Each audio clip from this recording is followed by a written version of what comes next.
Devant mon athéisme philosophique d'affirmation de la non-existence de Dieu jusqu'à preuve du contraire, et d'écoute des prédicateurs, mais qui ne me donnent pas les preuves de l'existence de Dieu que je demande avant de croire ou d'adhérer, afin de ne pas adhérer à des affirmations fausses, parce que le tout n'est pas de croire, car on peut te prêcher ou te présenter un être qui n'est pas Dieu, ou une idée qui n'a rien à voir avec la vérité. Et tu peux croire. Et il y a bien plusieurs religions, il y a bien plusieurs conceptions de Dieu. Donc le tout n'est pas de croire. Mais croire avec preuve était pour moi une obligation, une nécessité, un bon sens. Après donc, les questions que j'ai posées à plusieurs chrétiens qui m'évangélisaient ou me parlaient de Dieu, comme certainement cela vous arrivera ou vous est arrivé, et qui n'ont pas répondu à ma question des preuves de l'existence de Dieu, preuves manifestes et non argumentaires simplement, encore moins probabilistes, statistiques, du genre de croyons en Dieu, s'il existe, tant mieux, nous sommes sauvés, s'il n'existe pas, tant pis, nous avons vécu une bonne moralité. Cette manière de croire de Blaise Pascal, pourtant jésuite, qui n'a rien à voir avec la foi, car la foi, ce n'est pas d'adhérer à une chose qui pourrait ne pas être. Encore moins cette manière de dire que Dieu existe parce que le monde existe, donc on déduit Dieu de l'existence actuelle. Ça semble un bon sens, mais ce n'est pas une preuve, car cela affirme que rien ne peut exister sans cause, et comme le monde existe, donc la cause est Dieu. Même si c'est vrai, ce n'est pas une preuve, parce que Dieu existe, même sans cause, et Dieu échappe au principe de causalité, et il y a des pensées qui considèrent que le monde a toujours existé et qu'il n'a pas eu de début et il n'aura pas de fin, bien sûr, par la pensée d'un individu qui colonise les autres pensées ou les autres personnes en leur suggérant sa logique, mais en même temps d'ignorance d'au-delà de cette affirmation.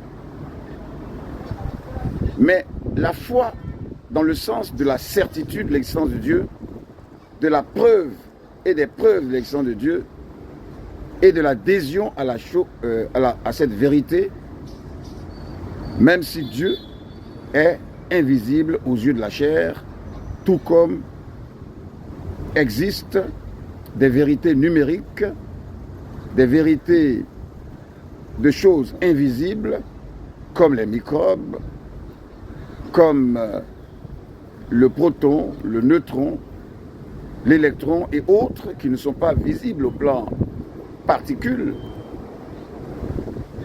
mais qui sont réels. Donc, Dieu, dans sa réalité d'existence, avec preuve et possibilité d'expérimentation individuelle. C'est alors que Dieu lui-même va trouver, ou du moins, il va me démontrer son existence lui-même. Voici donc que dans ces affirmations de sa non-existence, un jour, je vois une fille qui avait une cassette magnétophone, sur laquelle rien n'était écrit, et j'ai demandé comme ça, quelle est cette cassette? Et elle a dit, c'est quelqu'un qui me l'a donnée pour aller remettre à quelqu'un qui est dans tel quartier. Et j'ai dit comme ça, prêtez-moi cette cassette. Il n'y avait rien d'écrit dessus, mais j'ai demandé la cassette. Et elle me l'a prêtée. Et j'écoute cette cassette. Et voici ce que ça raconte. Il s'agit d'une femme qui a souffert pendant 18 ans de possession démoniaque, vous saurez de quoi il s'agit, d'oppression démoniaque et de maladie et de toutes les douleurs et fléaux sans en être délivrée ni en guérir depuis ses 12 ans jusqu'à ses 30 ans, donc au moins pendant 18 ans. Et qui va décrire ces différentes recherches de guérison, de délivrance et autres pendant 18 ans.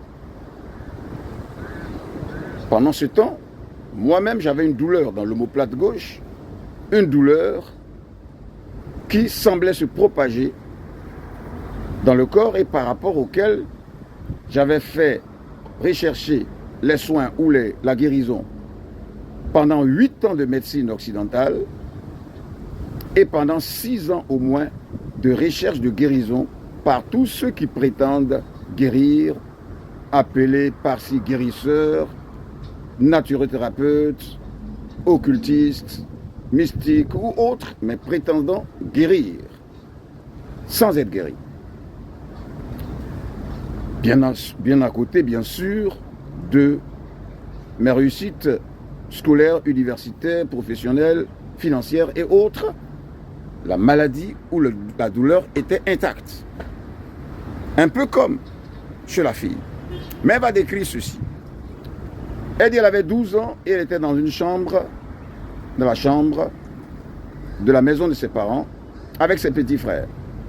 Et les parents étaient allés en voyage et c'était la nuit. Et pendant qu'ils étaient dans cette chambre fermée, subitement quelqu'un est rentré dans cette chambre. Un être est rentré dans cette chambre et cet être brillait comme une torche, comme, je dirais, brillait. Et ils ont eu peur, les enfants ont eu peur, ils ont crié et cet être a fui par la fenêtre qui a éclaté. Et les voisins ont demandé qu'est-ce qui se passe et ils ont dit nous sommes dans cette chambre qui est fermée et subitement quelqu'un est entré sans passer par la porte. Et nous avons crié, il a fui. Et le lendemain, cette fille qui s'appelle Elisabeth voit donc cet être lui apparaître et venir vers lui, se coller à elle, vers elle du moins, et se coller à elle et coucher avec elle. Elle le raconta à ses parents lorsqu'ils sont arrivés. Elle a été emmenée chez des personnes pour sa délivrance ou exorcisme ou autre, sans qu'ils n'y réussissent. Et à partir de ce jour, pendant 18 ans, on va l'emmener de lieu en lieu pour sa délivrance vis-à-vis de cet être qui vient souvent sous forme d'un homme ayant de gros seins de femme, soit sous forme d'une femme ayant le sexe d'un homme et qui couche avec elle, et par rapport à laquelle personne, elle ne peut rien.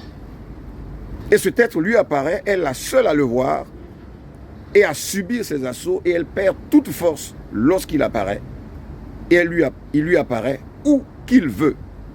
Et pendant 18 ans, elle va chercher les remèdes sans les trouver, y compris les maladies, les possessions et autres problèmes ajoutés à ce sort. Jusqu'à ce qu'un jour, elle rentre dans une petite église qui était près d'elle.